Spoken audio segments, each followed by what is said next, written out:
ഇനി അങ്ങേറ്റം സങ്കടമുണ്ടാക്കുന്ന ഒരു റിപ്പോർട്ടിലേക്കാണ്. മധുവിധുവിനിടെ മലപ്പുറം സ്വദേശിയായ നവവരൻ ശ്രീലങ്കയിൽ കുഴഞ്ഞു വീണു മരിച്ചു.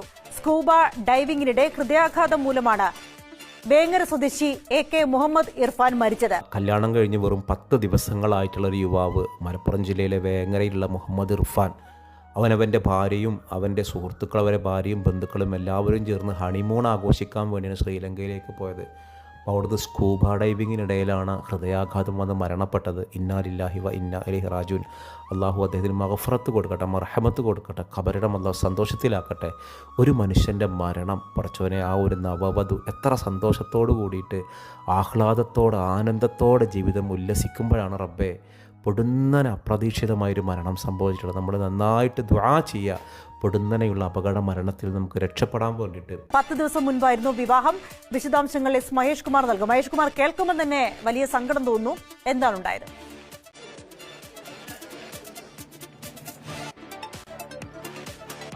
മലപ്പുറം വേങ്ങര സ്വദേശിയായ മുഹമ്മദ് ഇർഫാൻ അടുത്ത ദിവസമാണ് ശ്രീലങ്കയിലേക്ക് പോയത്. ഈ വിവാഹം 10 ദിവസം മുമ്പായിരുന്നു. അതിനുശേഷം ഹണിമൂൺ ആഘോഷത്തിന്റെ ഭാഗമായാണ് ഭാര്യയ്ക്കും സുഹൃത്തുക്കളുടെ ഭാര്യമാരും അടക്കം ബന്ധുക്കളൊക്കെ കൂടിയുള്ള ഒരു യാത്രയാണ് നടത്തിയത്. അതിനിടെയാണ് ശ്രീലങ്കയിൽ കൊളംബോയിൽ നിന്ന് 300 കിലോമീറ്റർ മാറിയുള്ള ഒരു ഭാഗത്താണ് സ്കൂബ ഡൈവിങ്ങിനിടെ ഹൃദയാഘാതം ഉണ്ടാകുന്നത്. പിന്നാലെ തന്നെ ആശുപത്രിയിൽ എത്തിച്ചെങ്കിലും മുഹമ്മദ് ഇർഫാന്റെ ജീവൻ രക്ഷിക്കാൻ കഴിഞ്ഞില്ല. മൃതദേഹം ഇപ്പോൾ അവിടെയാണുള്ളത്. PK കുഞ്ഞാലിക്കുട്ടി അടക്കമുള്ള നേതാക്കൾ മൃതദേഹം വേഗം നാട്ടിലെത്തിക്കാനുള്ള ക്രമീകരണങ്ങൾ, ശ്രമം ഇപ്പോൾ ഇവിടെ ആരംഭിച്ചിട്ടുണ്ട്. ഈ മുഹമ്മദ് ഇർഫാനെ സംബന്ധിച്ച് അദ്ദേഹം ഈ പൊതുപ്രവർത്തന രംഗത്തും ഒക്കെ വളരെ സജീവമായിരുന്നു. കഴിഞ്ഞ ദിവസങ്ങളിലൊക്കെ നമുക്കറിയാം, ഫുട്ബോളുമായി ബന്ധപ്പെട്ട വേങ്ങരയിൽ നടന്ന ആഘോഷ പരിപാടികളിലൊക്കെ സജീവമായിട്ട് പങ്കെടുത്തയാളാണ്. മാധ്യമങ്ങളൊക്കെ അന്ന് റിപ്പോർട്ട് ചെയ്യുമ്പോഴൊക്കെ ആ പ്രവർത്തനങ്ങളിലൊക്കെ, പ്രത്യേകിച്ച് അർജന്റീനയുടെയൊക്കെ മത്സരം വന്നപ്പോൾ അതിൻ്റെ ആരാധകനായൊക്കെ വളരെ സജീവമായിട്ട് നിറഞ്ഞു നിന്ന ഒരു ചെറുപ്പക്കാരനാണ് മുഹമ്മദ് ഇർഫാൻ. മുഹമ്മദ് ഇർഫാന്റെ വിയോഗത്തിൽ ആ നാടാകെ വേദനിക്കുന്ന ഒരു ചിത്രമാണ് നമുക്ക് ഇവിടുന്ന് നൽകാൻ കഴിയുന്നത്. തീർച്ചയായും മഹേഷ്, ഒന്ന് ആലോചിച്ച് നോക്കെ, ഈ മധുവിധു എന്നൊക്കെ പറയുമ്പോൾ എത്ര സന്തോഷത്തോടു കൂടി പോകേണ്ട ഒരു സംഭവമാണ്. അപ്പോൾ അങ്ങനെ യാത്ര പോയിട്ട് അവിടെ വെച്ച് മരണം ഏറ്റുവാങ്ങുമോ എന്ന് പറയുമ്പോൾ കൂടെയുള്ള പങ്കാളിയുടെ അവസ്ഥയൊന്ന് ആലോചിച്ച് നോക്കിയേ. ഇപ്പൊ ശ്രീലങ്കയിലായതുകൊണ്ട് മൃതദേഹമൊക്കെ നാട്ടിലെത്തിക്കാനുള്ള അതിവേഗ ഇടപെടലിന് വേണ്ടി ഇവിടുന്ന് ഏതെങ്കിലും രാഷ്ട്രീയ നേതൃത്വമോ മറ്റോ ഇടപെടുന്നുണ്ടോ?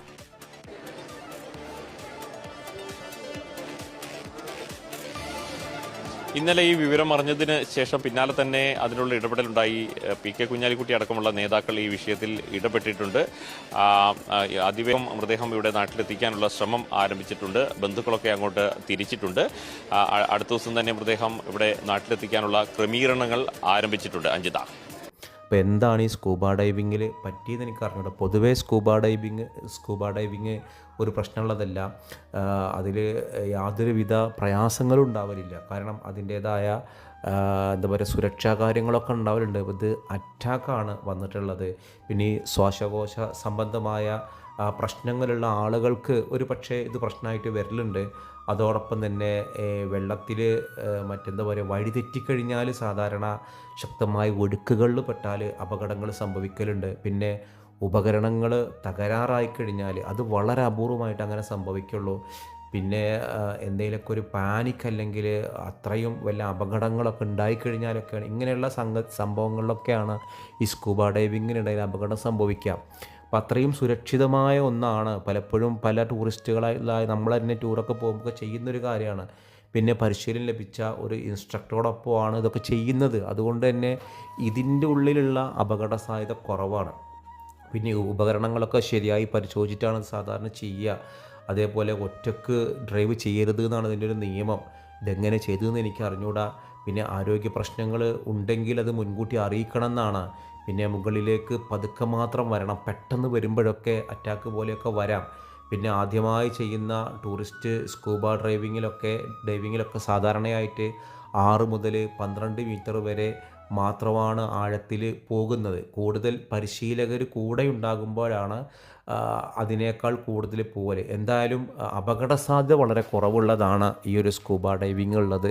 പക്ഷേ ഇദ്ദേഹത്തിന് അള്ളാഹുവിൻ്റെ വിധി അങ്ങനെയാവും, മരണപ്പെടാനായിരിക്കാം വിധി. നമ്മൾ എന്ത് ചെയ്യാൻ കഴിയും? എല്ലാ കാര്യത്തിലും വളരെ സജീവമായിട്ടുണ്ടായിരുന്ന ഒരാളാണ് എന്നാണ് മാധ്യമങ്ങളൊക്കെ അറിയാൻ കഴിഞ്ഞത്. നമ്മളെല്ലാവരും അത് ദുആ ചെയ്യുക. പിന്നെ മന്ത്രിയൊക്കെ ഇടപെട്ടിട്ട് എത്രയും പെട്ടെന്ന് മയ്യത്ത് നാട്ടിലേക്ക് കൊണ്ടുവരാനുള്ള ഏർപ്പാടൊക്കെ ചെയ്തിട്ടുണ്ട്. അപ്പോൾ നമ്മുടെ വീഡിയോ കാണുന്ന എല്ലാ പ്രേക്ഷകരും എന്ത് ചെയ്യണം, ആ ഒരു യുവാവിന് വേണ്ടി ദുആ ചെയ്യണം. അത്രയും സന്തോഷത്തോടു കൂടിയിട്ട് ആ നവവധുവും നവവരനും വിവാഹം കഴിഞ്ഞ ആഹ്ലാദ നിമിഷങ്ങൾ ആഘോഷിക്കാൻ വേണ്ടിയിട്ട് പോകുന്നതാണ്. അപ്പോൾ ഈ ഒരു വാർത്തക്ക് അടിയിലൊക്കെ വളരെ മോശം രീതിയിൽ കമൻറ്റിട്ട ആളുകളെ കണ്ടു. നിങ്ങൾ എന്തിനാണ് ഇത്രയും പണം ചിലവാക്കിയിട്ട് അവിടെ പോകുന്നതൊക്കെ ഓരോരുത്തരുടെ ആഘോഷങ്ങളും സന്തോഷങ്ങളും അല്ലേ, അതിപ്പോൾ ഒരു പ്രശ്നമുള്ളതല്ലല്ലോ, ആർക്കും ദ്രോഹമുള്ളതല്ലല്ലോ. അവരവരുടെ സന്തോഷത്തിന് അവർ ശ്രീലങ്കയിൽ പോയി ലക്ഷദ്വീപിൽ പോകണവരുണ്ട്. സ്കൂബ ഡൈവിംഗ് എന്ന് പറഞ്ഞാൽ അങ്ങനെ പ്രശ്നം ഉണ്ടാകണമെന്നല്ല, നമ്മളിപ്പോൾ അതിൻ്റെ ഒരു നിയന്ത്രണങ്ങളൊക്കെ പറഞ്ഞല്ലോ. പക്ഷേ പടച്ചോൻ്റെ ഒരു വിധി ഇങ്ങനെയാണെങ്കിൽ മറ്റൊന്നും ചെയ്യാനില്ലല്ലോ.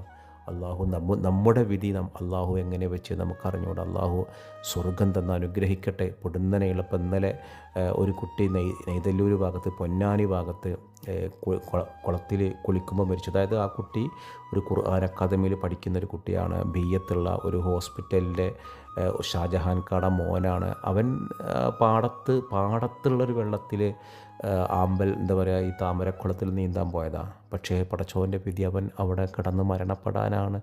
ഇതൊന്നും നമ്മുടെ കയ്യിലല്ല, നമ്മൾ വിചാരിച്ചതുപോലെ സംഭവിക്കുന്നതല്ലല്ലോ മരണങ്ങൾ.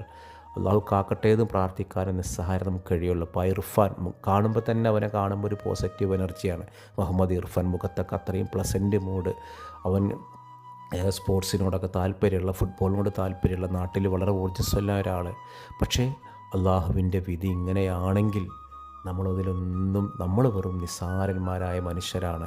നമ്മളെല്ലാവരും പ്രാർത്ഥിക്കുക, എവിടെ വെച്ചിട്ടാണ് മരണമെങ്കിലും അത് അള്ളാഹു ഇഷ്ടപ്പെടുന്ന രൂപത്തിലാകാൻ വേണ്ടിയിട്ട്. മറ്റൊന്ന് പൊടുന്നനെയുള്ള അപകട മരണങ്ങളിൽ നിന്ന് അള്ളാഹു നമ്മളെയും നമ്മുടെ പ്രിയപ്പെട്ടവരെയും ഒക്കെ കാത്തു രക്ഷിക്കട്ടെ.